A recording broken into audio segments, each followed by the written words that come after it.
మనస్ఫూర్తిగా చెప్తున్నాను. అసెంబ్లీలోకి నేను అడుగుపెట్టినప్పుడు నేను కొత్తవాడిని. నా వెనకాల ఆల్రెడీ ఒకసారి ఎమ్మెల్యేగా చేసి రెండోసారి ఎమ్మెల్యేగా ఉన్న కిషన్ రెడ్డి గారు నా పక్క సీట్లో ఉండేవారు. ఇటు పక్క ఇంకొకరు జయప్రకాష్ నారాయణ గారు, ఆయన ఇటు పక్క చంద్రబాబు నాయుడు గారు, మరో పక్క ఏమో వైఎస్ఆర్ అందరూ ఉండేవాళ్ళు. వీళ్ళందరూ మాట్లాడుతుంటే, వీళ్ళందరూ రాజకీయ ఉద్దండులు మాట్లాడుతుంటే అందరిని చూస్తుండేవాడిని. ఒక నిబద్ధతతోటి ఇష్యూ బేస్డ్గా మాట్లాడుతూ తను అనుకున్నవి నిర్దిష్టంగా చెప్పగలిగేటటువంటి నాయకుల్లో మిమ్మల్ని అబ్జర్వ్ చేశాను. మీరు ఎక్కడ ఎవరిని దుర్భాషలాటం నేను చూడలేదు, ఎవరిని పౌరుషంగా మాట్లాడటం చూడలేదు, ఎవరిని ఎద్దేవా చేయడం, రెడిక్యూల్ చేయడం నేను చూడలేదు.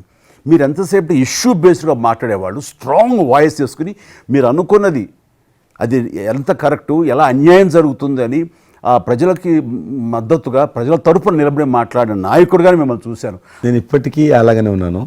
అవును, మా పార్టీలో ఉన్న కొంతమంది కానీ, బయట ఉన్నటువంటి వాళ్ళు కానీ, కొంత మీడియా విలేకరులు కానీ, నువ్వు ఆ రకంగా మెత్తగుంటే లాభం లేదు, ఇప్పుడు రాజకీయాలలో నువ్వు కూడా పరుషంగా మాట్లాడాలి, వ్యక్తులను చాలా గట్టిగా మాట్లాడాలి అంటారు. కానీ నేను అదే అంటాను, నేను ఇప్పుడు మారలేను, నాకు అవసరం కూడా లేదు, నేను ఇలానే ఉంటాను.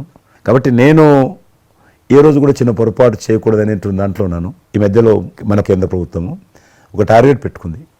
ఇప్పుడు కమింగ్ 25 years ప్రపంచంలో అత్యధికమైనటువంటి యూత్ పాపులేషన్ ఇండియాలో ఉంటుంది. ఎగ్జాక్ట్లీ. కాబట్టి ఈ 25 years అమృతకాలం అంటారు దీన్ని. ఎగ్జాక్ట్లీ. ప్రధానమంత్రి కూడా అప్పుడే అమృతకాలం. కాబట్టి ఈ 25 years మన యూత్ కానీ, ప్రతి ఒక్క ఫీల్డ్ కానీ ప్రపంచాన్ని ఏ రకంగా డామినేట్ చేయాలి. 140 కోట్ల మంది మనం అనుకొని 2047 లోపల 100 సంవత్సరాల స్వాతంత్ర పండుగ జరుపుకుంటాము. ఆ రోజుకు మనం అభివృద్ధి చెందిన దేశంగా ఎదగాలి. ఇంకొక మాట అంటారు ప్రధానమంత్రి గారు, అప్పుడు ఏ పార్టీ ఉంటుందో అధికారం మనకు అనవసరం. అప్పుడు ఎర్రకోట నుంచి ఏ ప్రధానమంత్రి, ఏ వ్యక్తి జాతీయ పతాకం ఆవిష్కరిస్తారో మనకు సంబంధం లేదు, ఎవరైనా ప్రజలు అనుకుంటారు. కానీ ఆ రోజుకు మన దేశం ప్రపంచంలో డెవలప్డ్ కంట్రీ స్థాయికి ఎదిగి 3, 4, 5 ఉంటే వాటిలో మన దేశం ఉండాలి అనేది అని ఈరోజు మనం అందరం ఒక లక్ష్యంగా పెట్టుకొని ముందుకెళ్తే, యూత్ ఏదైతే అంటున్నారో మీరు, ఆ యూత్ కూడా మరి వాళ్ళ జీవితం సాఫల్యం చెందినట్టు అవుతుంది. ఈ మధ్యలో G20 సమావేశాలు నిర్వహించినప్పుడు నేను మీతోటే మాట్లాడాను.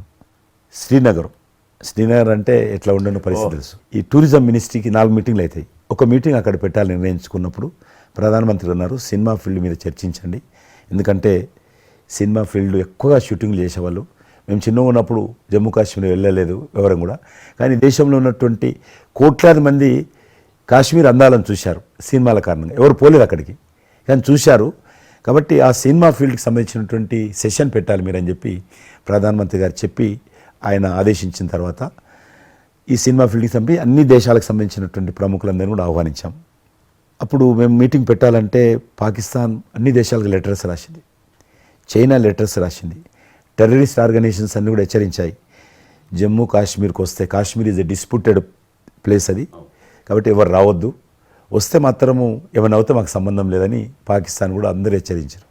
బట్ ప్రైమ్ మినిస్టర్ చెప్పాడు, ఎట్టి పరిస్థితుల్లో మీటింగ్ పెట్టి తీరాలి, నువ్వు నాకు అనవసరం, నీకేం కావాలో నేను అన్ని ఏర్పాటు చేస్తాను. నీకు తెలుసలేదు, మా పార్టీ తరఫున మాకు మురళీ మనోహర్ జోషి గారు ఉండేవారు, పార్టీ అధ్యక్షుడు అద్వానీ గారి తర్వాత. ఆయన కన్యాకుమారి నుంచి కాశ్మీర్ వరకు యాత్ర తీసాం మేము. ఏంటో తెలుసా డిమాండ్, అక్కడ శ్రీనగర్లో జాతీయ పతాకం ఎగరడం, దానికోసం ఉద్యమం చూడండి, ఒక జెండా ఎగరడం కోసం. ఆడికి మిలిటరీ మధ్యలో, పోలీస్ ఫైరింగ్ల మధ్యలో ఒక జెండా, మేము జమ్మూ కాశ్మీర్ కానీ ఆపేశారు మమ్మల్ని.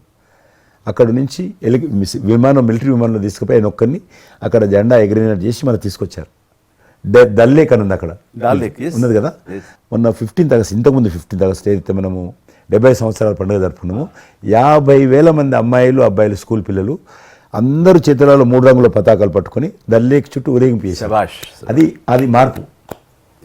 ఇక్కడ మీ గురించి నేను ఇంకోటి విన్నాను, మీరు ఏదైతే నా సేవా కార్యక్రమాల గురించి మీరు ప్రస్తావించారో, అదే సమయంలో నేను కోవిడ్లో కూడా నేను కొంచెం యాక్టివ్గా ఉండి మా కార్మికులకి సంబంధించి 3 నెలల పాటు 4 నెలల పాటు నా మిత్రుల సహకారంతో నేను కొంత అమౌంట్ తోటి సినిమా ఫీల్డ్లో పనిచేస్తున్నటువంటి దాదాపు ఆఫీస్ బాయ్ నుంచి మొదలు పెడితే టెక్నీషియన్స్ వరకు కూడా మీరు చాలా పెద్ద ఎత్తున 10,000 మందికి నేను గ్రాసరీస్ ఇవ్వగలిగాను వాళ్ళకి బయటికి రాని పరిస్థితిలో. బట్ అదే పరిస్థితిలో మీరు దేశవ్యాప్తంగా, మీరు ముఖ్యం ఇక్కడ మన రాష్ట్రానికి సంబంధించి తెలంగాణలో మీరు ఫ్రంట్ లైన్లో ఉండి ప్రతి వాళ్ళని పరామర్శిస్తూ ప్రతి హాస్పిటల్కి వెళుతూ ఎవరైతే ఆ రోజున ఫ్రంట్ లైన్ హీరోస్ ఉన్నారో వాళ్ళందరినీ పరామర్శిస్తూ మీరు అద్భుతంగా పెద్ద ఎత్తున చేశారు. అదే కాకుండా మన ఇండియా లెవెల్లో మీరు corona command control room corona command control room మీకు మీ ఆధ్వర్యంలో జరిగింది. అప్పుడు మీరు చేసిన సేవల గురించి దేశం ప్రస్తావించారు. దానికి యాజ్ ఎ మినిస్టర్గా నన్ను ఇన్ఛార్జ్ పెట్టారు ప్రధానమంత్రి గారు, అమిత్ షా గారు. చాలా అద్భుతంగా నేను కూడా ఆల్మోస్ట్ 1.5 month ఆఫీసులోనే పడుకున్నాను. నేను గాంధీ హాస్పిటల్కి ఆల్మోస్ట్ 12 సార్లు పోయాను లోపలికి. వెంటిలేటర్ మీద పేషెంట్ దగ్గరగా మాట్లాడాను, దేవుడి మీద భారం వేసి తిరిగాను. ఆ రకంగా ఎందుకు వెళ్ళానంటే ఏదో పబ్లిసిటీ కోసం కాదు, డాక్టర్లు పనిచేస్తున్నారు, ఆడ నర్సులు పనిచేస్తున్నారు, ఆడ శానిటేషన్ సిబ్బంది పనిచేస్తారు, క్లీన్ చేయడం. వాళ్ళు పనిచేస్తున్నప్పుడు మనం వాళ్ళని గాలి కొదిలేసి మీరు పని చేయండి, మేము రాజకీయ నాయకులము, మేము ఇళ్ళల్లో ఉంటాము, మేము రాము అని కూడా దాన్ని బట్టి నేను లోకల్గా ప్రజాప్రతినిధిని, ఎంపీని అని చెప్పి మా ఇంట్లో భయపడుతున్నా, అందరూ భయపడుతున్నా, ప్రెస్ వాళ్ళందరూ వచ్చేవాళ్ళు. ప్రెస్ వాళ్ళందరినీ గేట్